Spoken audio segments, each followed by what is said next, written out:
how useful a source is B and C for an inquiry into the position of Black Americans in the late 1950s. Explain your answer using sources B and C and your knowledge of the historical context. 8 marks. Here's the mark scheme for this question, which you can find out about in more detail in the overview video. But we do know that all 8 marks here are awarded for AO3, and that's your analysis and evaluation of source utility. All that means really is you making a judgment on how useful this source is to the inquiry that you've been given in the question. In order to make that judgment, you might focus on one of these things, so how accurate it might be, how reliable you think it is, any limitations, so things that it doesn't include or isn't really that helpful for, knowledge of the author which is given to you above the source, or valuable information offered by the source. If you can focus on maybe 1 or 2 of these to decide how useful the source is for your inquiry, it's a really easy way to score highly in AO3. That means that rather than just making an assertion, so saying this source is useful, you need to reason, you need to use one of these factors above to decide how useful the source is. You'll also be thinking about the content, so what the source actually says. You'll be thinking about the context, so what you know about when it was written or what it's written about. And provenance, so who wrote it, when did they write it, why did they write it, and so on. So just try and keep those things in mind. You don't have to talk about everything, but just try and keep them in mind to make sure that your answer is really nicely focused on utility. It's also important to remember that the question isn't asking you to compare source B and source C. In fact, you could actually talk about them separately. You've got to think about why B is useful and why C is useful, not if one is more useful than the other. Here are the bands for this question.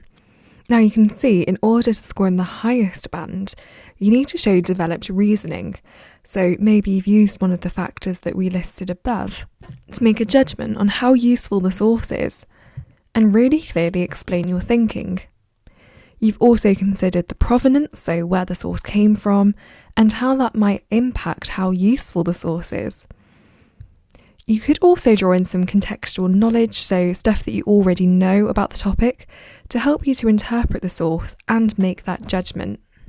Essentially, this question is all about stating how useful you think the source is, using the information given to you in the source and before it, and the information that you already have about the topic, to explain why you made that judgment. Showing that you can do this well is how you can score in the highest band. As long as the points you make here are factually accurate and relevant to the question, the examiner will award you the marks. But let's take a look at some examples. First of all, for source B. You might notice that the mark scheme is divided into 3 subheadings. Firstly, looking at the utility of the content of the source. Secondly, the utility of the source in relation to its provenance and purpose. And finally, the utility of the source in relation to its historical context. So firstly, content. What does it actually say? Well, it shows the result of a successful, peaceful campaign to end one example of segregation. Moving on to provenance, so where does it come from, and purpose, so what does it intend to do? You might argue that as a photograph, it provides a really useful and reliable insight into the event.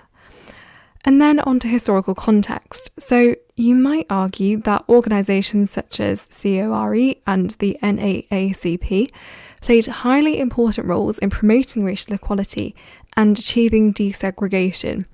Now that's your opportunity to show the examiner how much you know about the topic, but just make sure that what you say is relevant to the question and keeps a tight focus on your argument. If you can weave what you've said from those 3 subheadings together, it shows that you've approached the source from different angles, you've thought about it carefully and analytically, putting together a nicely developed point, and that will score you in the top band.